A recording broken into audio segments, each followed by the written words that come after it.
bien, ¿y tú? That's all I got right now. Alexa, obviously this is the first time we've seen you prepare for an opponent not named Valentina in quite some time. And, we asked the same thing to Valentina, like, has it been different or anything? And she said, no, not really. It's just another opponent. Actually wasn't that much time. So I guess how much different has it been, if at all, has it been not preparing for Valentina? Well, it's different. Of course, every fighter represents a different challenge, and every fight I take this as a new one. So this is obviously a new one, and it's good. I mean, it's good to have a new opponent. Were you happy that they put you on the same card as her? Because I think a lot of flyweights kind of want to compete around the same time as her, so the timelines can be the same. I mean, any card the UFC wants me to fight, I'll do it. And then when your opponent, Natalia, when her last win, a lot of people asked her about you specifically, like a future fight against her. And we asked her this question too, and she says she likes the fight, but she likes that the fans are more excited about the fight even more. So I guess, what do you make of Natalia as an opponent, and have you felt the excitement surrounding your fight with her? Yeah, I mean, it's a great challenge. She's background with Taekwondo. She kicks a lot and she moves a lot. So I think it's going to be a super exciting fight. She shines with her legs, I shine with my hands. So it's going to be a beautiful war. Did you know much about her before her name came across your desk? Because you were the champion for a while and she was in your division rising up. So did you know much about her? Had you watched her before you signed the contract? Yeah, of course. I like to watch all the flyweights. I mean, I watch all women's fights, but especially the ones that are in my weight class. I like to watch each one of them. Just, you never know who you're gonna face next. So yeah, I've been watching all the girls. And she made a joke after her last fight to just send her the belt now because she thought she could have been champion even like a year ago. So do you like that? Like that confidence in your opponent, or do you think like it's hold on, like you have to get through me first?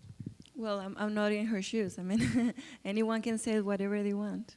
Then just last one for me. Obviously, like in January when Arman and Islam were supposed to fight, Arman fell out at weigh-ins and Moicano stepped in last minute. So when you're cutting weight, will you try to make the 125 just in case they call you to fill in for that title, that main event?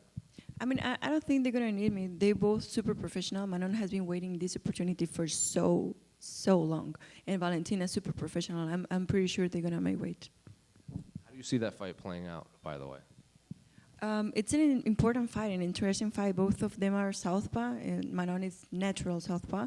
She's big, she's super strong, but Valentina has a lot of experience. So I'll be watching pretty close that fight. Alexa, right here. What's the better outcome for you in terms of your career in that fight? Is it, if Valentina wins, you think the UFC would be willing to book the fourth fight because you are 1-1-1, or is it better if Manon wins and that's a fresh challenge for you? Oh my God, I can't answer that right now, because we have to win first, and then we're gonna see. Whatever the UFC chooses, I'm happy with that. And then going back to a 3-round fight for the first time in a couple of years, I think since maybe 2022, has there been any difference at all in terms of preparing for that? And do you have to put more of an emphasis on getting a fast start?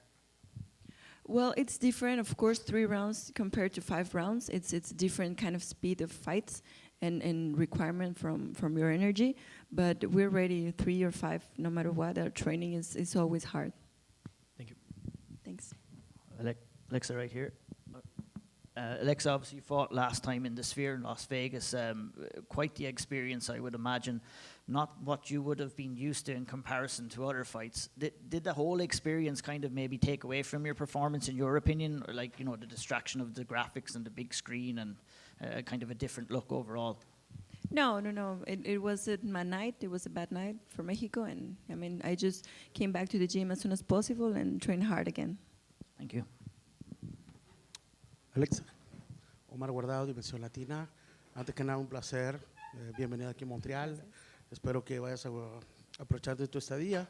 La pregunta es, ¿cuál ha sido tu preparación los últimos meses y cómo has sabido canalizar la concentración cuando sabemos que las últimas 3 peleas han sido contra Valentina y que tal vez la mayoría de personas le hubiera gustado ver una 4ª temporada este sábado? En español, sí.